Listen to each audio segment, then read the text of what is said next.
Rebelión en la granja. Autor, George Orwell. Capítulos 4 y 5. Capítulo 4.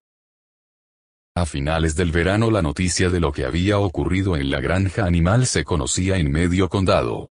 Todos los días bolas de nieve y Napoleón enviaban bandadas de palomas con instrucciones de mezclarse con los animales de las granjas vecinas, contarles la historia de la rebelión y enseñarles la canción Bestias de Inglaterra.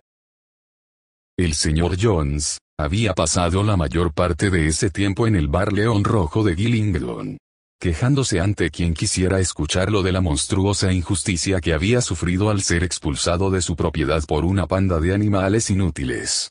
En principio, los otros agricultores se mostraron comprensivos, pero no le prestaron mucha ayuda. En el fondo, cada uno se preguntaba en secreto, si no podría sacar alguna ventaja de la desgracia de Jones. Era una suerte que los propietarios de las dos granjas lindantes con la granja animal se llevaran siempre mal. Una de ellas, llamada Monterraposo, era una granja grande, olvidada, anticuada, cubierta de bosques, con todas las tierras de pastoreo agotadas y los setos en vergonzoso estado.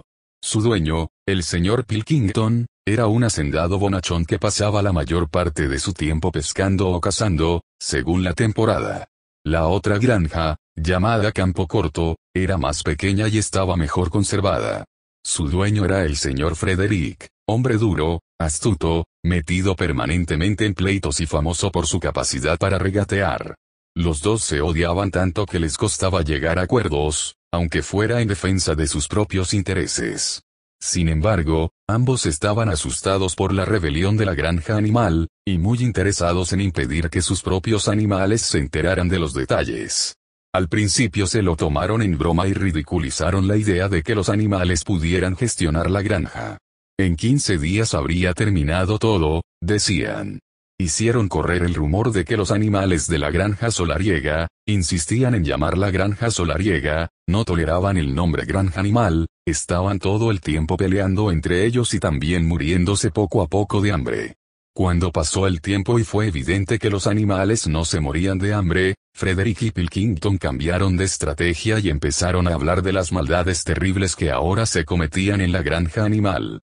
Anunciaron que los animales practicaban el canibalismo, se torturaban unos a otros con herraduras al rojo vivo y compartían a sus hembras. Eso era lo que pasaba por rebelarse contra las leyes de la naturaleza, decían Frederick y Pilkington. No obstante, nadie terminaba de creer esas historias. Los rumores acerca de una granja espléndida en la que habían expulsado a los seres humanos y los animales se ocupaban de sus propios asuntos siguieron circulando de manera vaga y distorsionada, y durante todo ese año una ola de rebeldía recorrió el campo. Los toros que siempre habían sido dóciles se volvieron de repente salvajes, las ovejas derribaban los setos y devoraban el trébol, las vacas pateaban el balde, los caballos de caza se negaban a saltar las vallas y arrojaban por encima a los jinetes. Sobre todo, nadie desconocía la melodía ni siquiera las palabras de Bestias de Inglaterra, que se habían propagado con una velocidad asombrosa. Los seres humanos no podían contener la rabia al oír esa canción, pero actuaban como si solo les pareciera algo ridículo. Decían que no entendían cómo hasta los animales podían prestarse a cantar semejante tontería. Todo animal sorprendido cantando esa canción recibía una paliza en el acto. Sin embargo, era algo irreprimible. Los mirlos la silbaban en los setos, las palomas la arrullaban en los olmos, se metía en el estruendo de las herrerías y en la melodía de las campanas de las iglesias. Y cuando los seres humanos la escuchaban, en el fondo se estremecían porque oían en ella una profecía de su futura condena. A principios de octubre, cuando el maíz estaba cortado y apilado y en parte ya trillado, llegó revoloteando por el aire una bandada de palomas que se posó en el patio de la granja animal, con gran alboroto. Jones y todos sus hombres, con media docena de peones empleados por Monterraposo y Campo Corto, habían entrado por el portón de la granja y se acercaban por el camino para carros. Todos llevaban palos, menos Jones, que iba delante empuñando un arma. No había duda de que iban a intentar la reconquista de la granja. Eso era algo que esperaban desde hacía mucho tiempo y habían hecho todos los preparativos. Bola de Nieve, que había estudiado un viejo libro de las campañas de Julio César. encontrado en la granja, estaba a cargo de las operaciones defensivas. Dio sus órdenes con rapidez y en un par de minutos cada animal ocupó su puesto. Cuando los seres humanos se acercaron a los edificios de la granja, Bola de Nieve lanzó el primer ataque. Todas las palomas, 35 en total, empezaron a dar vueltas en el aire y a evacuar sobre las cabezas de los hombres, y mientras los hombres estaban distraídos, los gansos, que se habían escondido detrás del seto, se les echaron encima y les picotearon con saña las pantorrillas. Pero aquello no era más que una escaramuza para distraerlos, para crear un poco de desorden, y los hombres, con los palos, echaron con facilidad a los gansos. Bola de Nieve lanzó entonces la segunda línea de ataque. Muriel, Benjamín y todas las ovejas, con Bola de Nieve a la cabeza, se abalanzaron sobre ellos y los rodearon y embistieron mientras Benjamín los coceaba con las pequeñas pezuñas.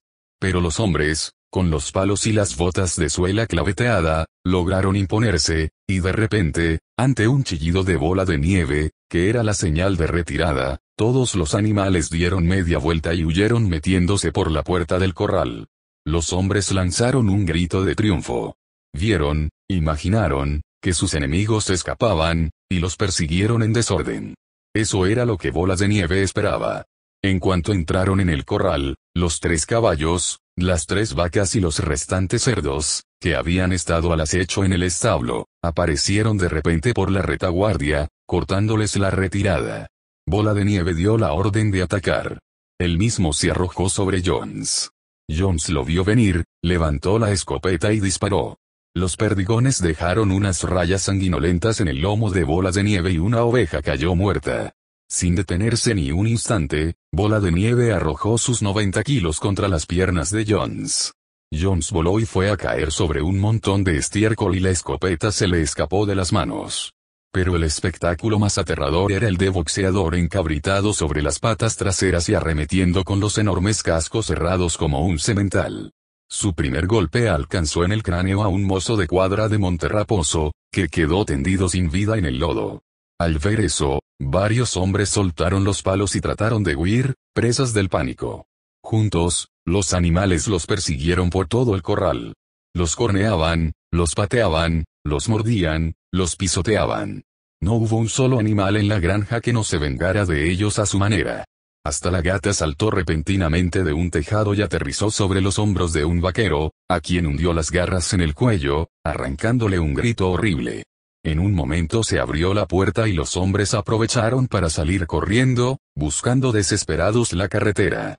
Así, 5 minutos después de su invasión, se batieron en ignominiosa retirada por el mismo camino que los había traído, perseguidos por una bandada de siseantes gansos que no dejaban de picotearles las pantorrillas. Se habían ido todos los hombres menos uno. En el corral, Boxeador empujaba con una pezuña al mozo de cuadra que yacía boca abajo en el lodo, tratando de darle la vuelta. El muchacho no se movía. «Está muerto», dijo Boxeador con tristeza. «No tenía ninguna intención de hacer eso.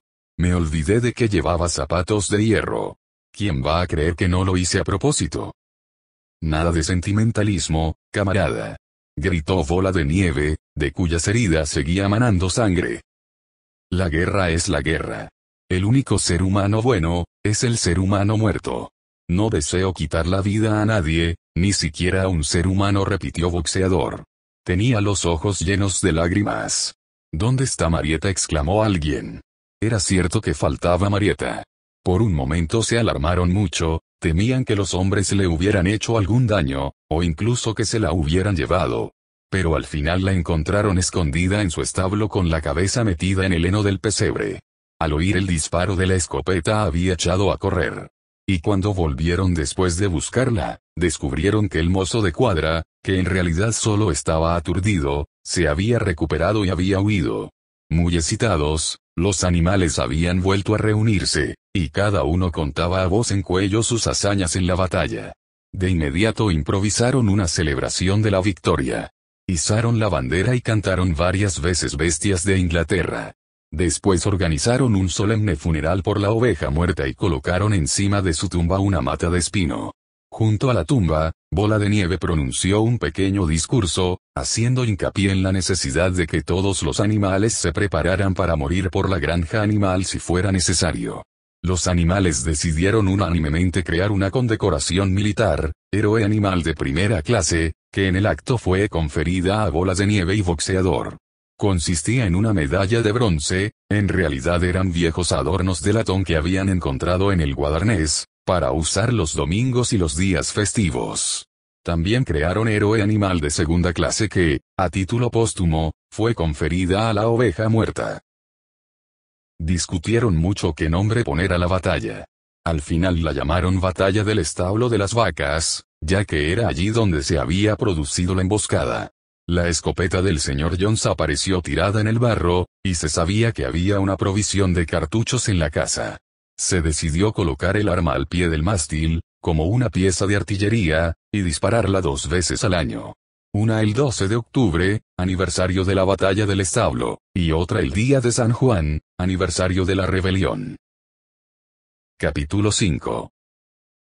A medida que se acercaba el invierno, Marieta se iba volviendo más fastidiosa. Llegaba tarde al trabajo todas las mañanas y se disculpaba diciendo que se había quedado dormida, y se quejaba de dolores misteriosos aunque tenía un excelente apetito. Con cualquier pretexto abandonaba el trabajo e iba al bebedero, donde se quedaba mirando su propio reflejo en el agua como una tonta. Pero también había rumores de algo más serio. Un día, cuando Marieta salió despreocupadamente al corral, coqueteando con la larga cola y mascando un tallo de heno, Trébol la llevó aparte. Marieta dijo, tengo algo muy serio que decirte. Esta mañana te vi mirando por encima del seto que separa la granja animal de Monterraposo. Del otro lado del seto andaba uno de los peones del señor Pilkington. Y aunque yo estaba muy lejos, tengo casi la certeza de haber visto que te hablaba y que tú te dejabas acariciar la nariz. ¿Qué significa eso, Marieta? No, no hizo eso. Yo no estaba allí. No es cierto, exclamó Marieta, empezando a hacer cabriolas y a patear el suelo. Marieta, mírame a la cara. ¿Me das tu palabra de honor de que ese hombre no te estaba acariciando la nariz? No es cierto, repitió Marieta, pero no podía mirar a Trébol a la cara. De repente echó a correr y se alejó al galope hacia el campo. A Trébol se le ocurrió una idea. Sin decir nada a los demás, fue al establo de Marieta y revolvió la paja con la pata. Escondidos debajo de la paja había un montoncito de terrones de azúcar y varias cintas de diferentes colores. 3 días más tarde Marieta desapareció. Durante algunas semanas nada se supo de su paradero. Y entonces las palomas informaron de que la habían visto al otro lado de Gillingdon. Estaba entre las varas de un elegante carro pintado de rojo y negro, detenido delante de una taberna. Un hombre gordo de cara enrojecida, pantalones bombachos a cuadros y polainas, que parecía un tabernero, le acariciaba la nariz y le daba azúcar. Marieta tenía el pelo recién cortado y llevaba una cinta escarlata en la crin. Según las palomas, parecía muy satisfecha. Ninguno de los animales mencionó nunca más su nombre. En enero hizo un frío glacial. La tierra era como hierro y nada se podía hacer en el campo.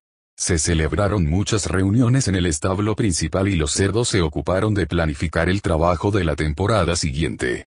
Se había llegado a aceptar que los cerdos, manifiestamente más inteligentes que el resto de los animales, debían decidir todas las cuestiones de política agrícola, aunque había que ratificar sus decisiones por mayoría de votos.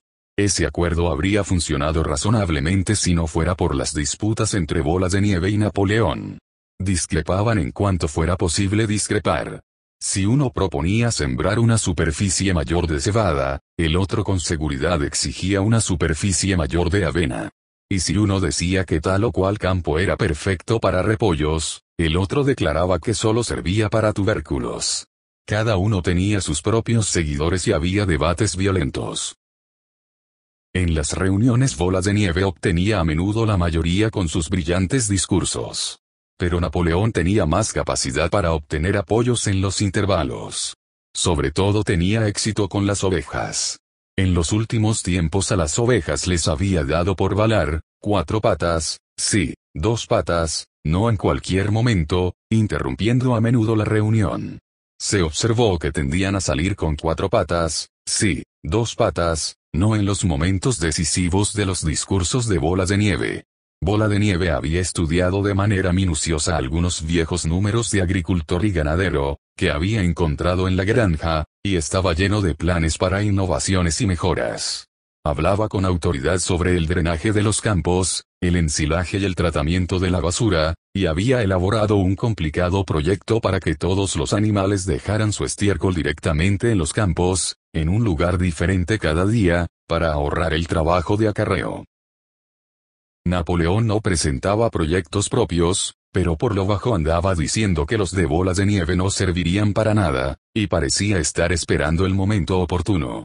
Pero de todas sus controversias, ninguna fue tan reñida como la que los enfrentó por el molino de viento. En la extensa pradera, no lejos de los edificios, había una pequeña loma que era el punto más alto de la granja. Después de inspeccionar el terreno, Bola de Nieve declaró que ese era el sitio indicado para instalar un molino de viento, que haría funcionar una dinamo y suministraría energía eléctrica a la finca. Eso permitiría dar luz a las cuadras y poner calefacción en invierno, y también haría funcionar una sierra circular, una trituradora de paja, una cortadora de remolacha forrajera y una ordeñadora eléctrica. Los animales nunca habían oído hablar de nada parecido, la granja era anticuada y solo tenía la maquinaria más primitiva, y escuchaban con asombro, mientras Bola de Nieve evocaba imágenes de máquinas fantásticas que harían su trabajo mientras ellos pastaban a sus anchas en el campo o cultivaban la mente con la lectura y la conversación. A las pocas semanas, Bola de Nieve terminó de perfeccionar los planos para la construcción del molino. Los detalles mecánicos provenían sobre todo de 3 libros que habían pertenecido al señor Jones, 1000 cosas útiles para la casa, cada hombre tiene su albañil y electricidad para principiantes. En el cobertizo que Bola de Nieve usaba como estudio habían estado antes las incubadoras, y tenía un suelo de madera suave, adecuado para dibujar encima. Se encerraba allí durante horas. Con los libros abiertos mediante la ayuda de una piedra, apretando un pedazo de tiza con la pezuña, avanzaba y retrocedía con rapidez, dibujando una línea tras otra y profiriendo gemidos de excitación. Poco a poco, los planos se convirtieron en una masa complicada de manivelas y ruedas dentadas que cubrían más de la mitad del suelo y que para los demás animales resultaban completamente ininteligibles pero muy impresionantes. Todos acudían a ver los dibujos de Bola de Nieve por lo menos una vez al día.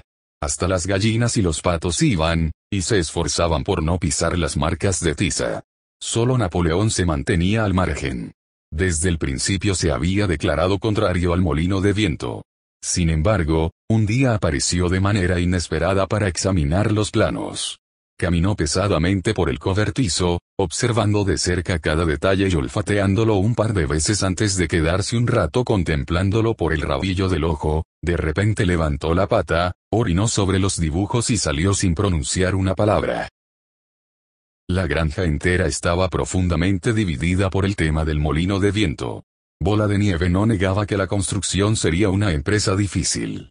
Habría que transportar las piedras e ir colocándolas en las paredes, después habría que fabricar las aspas y a continuación necesitarían dinamos y cables. Bola de Nieve no decía cómo harían para conseguirlos, pero sostenía que en un año se podría hacer todo. Y a partir de ese momento, declaraba, se ahorraría tanto trabajo que los animales solo tendrían que trabajar 3 días a la semana. Napoleón, por su parte, sostenía que la gran necesidad del momento era aumentar la producción de alimentos, y que si perdían el tiempo con el molino de viento todos se morirían de hambre. Los animales se dividieron en 2 facciones, cada una con su lema. Vote por Bola de Nieve y la semana de 3 días y vote por Napoleón y el pesebre lleno. Benjamín era el único animal que no se había aliado con ninguno de los bandos. Se negaba a creer que hubiera más abundancia de comida o que el molino de viento les ahorrara siempre. Es decir, mala. Aparte de las disputas sobre el molino de viento, estaba la cuestión de la defensa de la granja. Sabían bien que, aunque los seres humanos habían sido derrotados en la batalla del establo, podrían hacer otro intento, más decidido, por recuperar la granja y restituir al señor Jones. Razones no les faltaban, porque la noticia de su derrota se había extendido por el campo. Y había puesto más nerviosos que nunca a los animales de las granjas vecinas.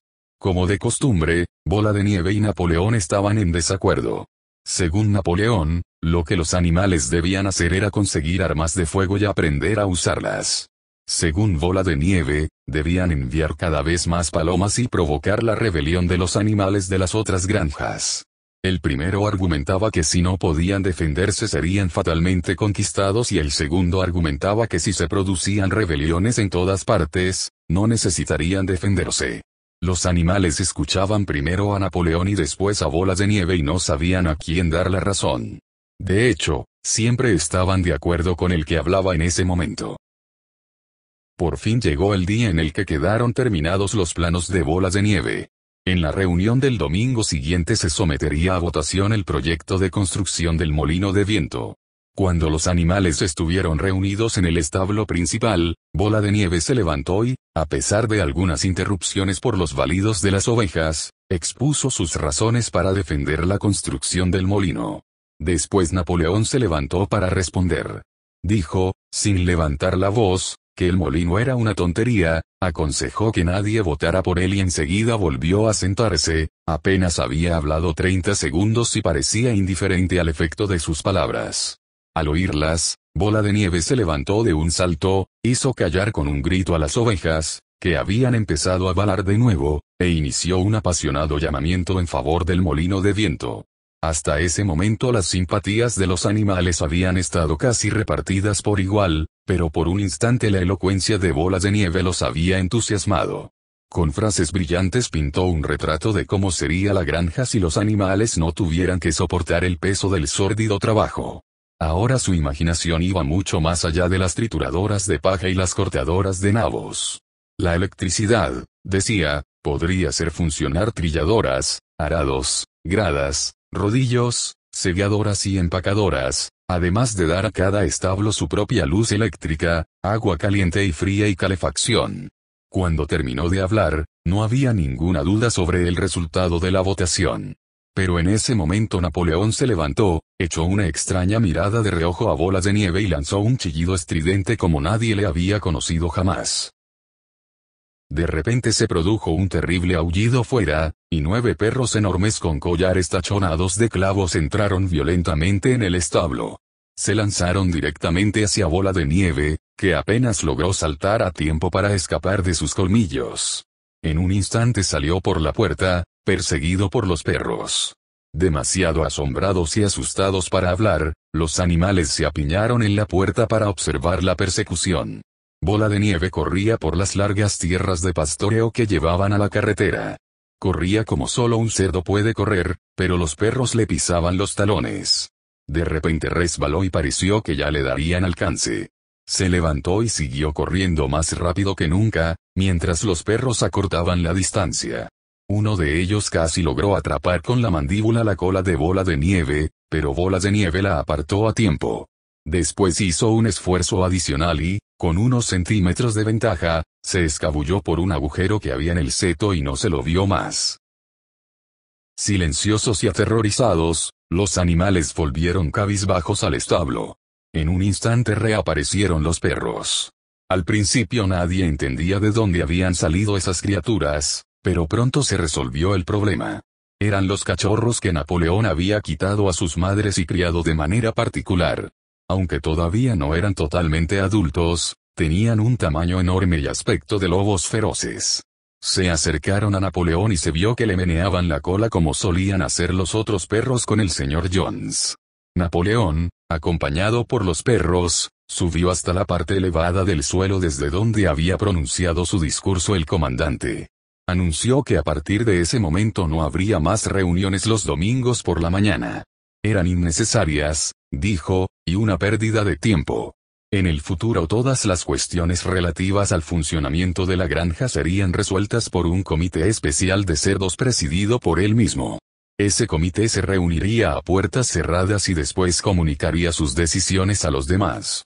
Los animales seguirían reuniéndose los domingos por la mañana para saludar la bandera, cantar bestias de Inglaterra y recibir las órdenes de la semana, pero no habría más debates.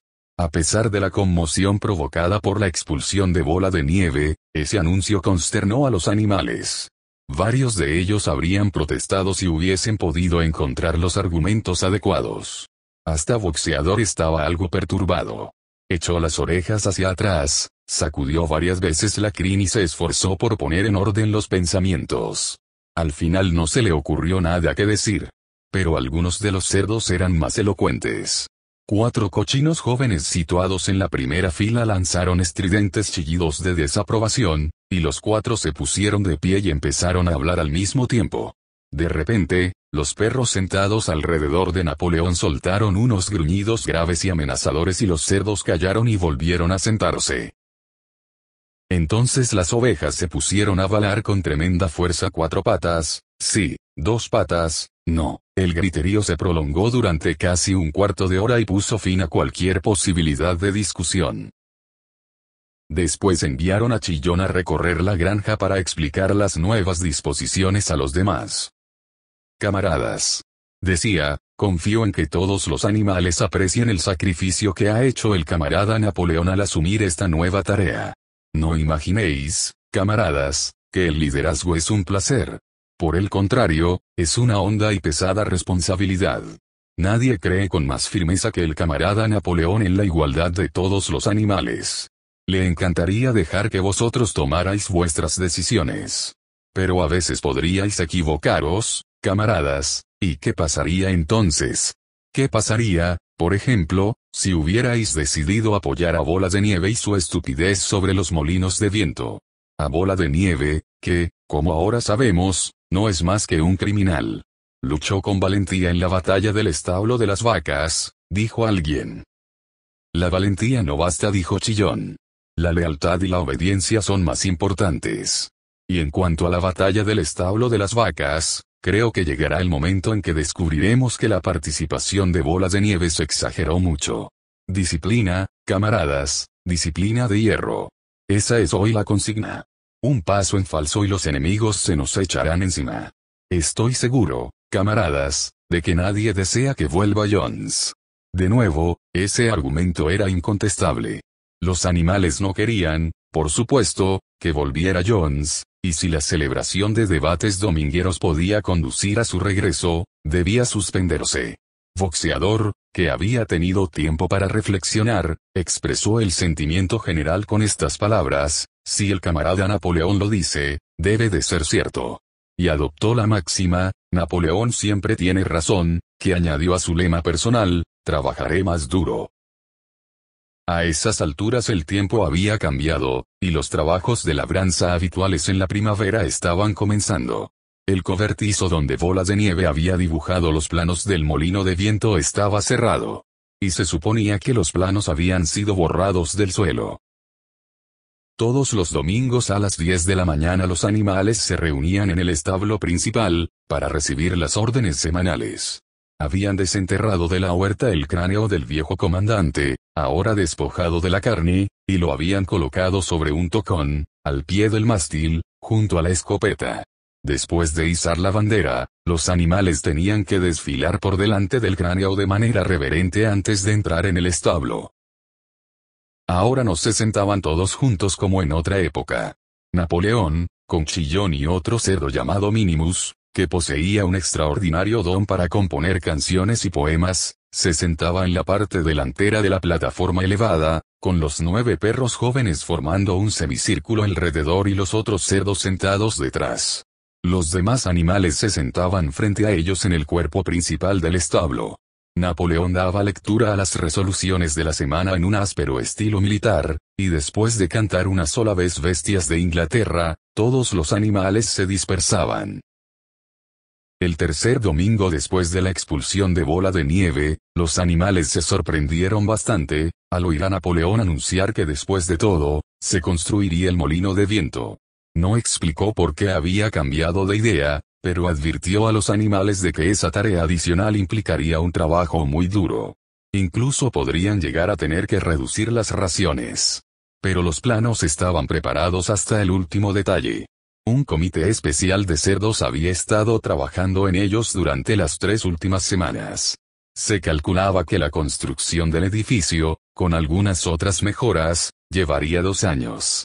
Esa noche, Chillón explicó en privado al resto de los animales que en realidad Napoleón nunca se había opuesto al molino de viento. Por el contrario, él había sido el primero en proponerlo, y el plano que Bola de Nieve había dibujado en el suelo del cobertizo de la incubadora había sido robado de entre los papeles de Napoleón. El molino de viento era, de hecho, creación de Napoleón. ¿Por qué, entonces, preguntó alguien, se había opuesto a su construcción de manera tan tenaz? En el rostro de Chillón se dibujó una expresión traviesa. Eso, dijo, había sido pura astucia del camarada Napoleón. Solo había parecido que se oponía al molino de viento como una maniobra para deshacerse de Bola de Nieve, que era un personaje peligroso y una mala influencia. Ahora que habían quitado de en medio a Bola de Nieve, el plan podría seguir adelante sin su interferencia. Eso, dijo Chillón, se llamaba táctica. Lo repitió varias veces, táctica, camaradas, táctica, saltando y moviendo la cola con una risa alegre. Los animales no sabían bien qué significaba esa palabra, pero Chillón había sido tan persuasivo y los 3 perros que lo acompañaban gruñeron de manera tan amenazadora que aceptaron su explicación sin más preguntas.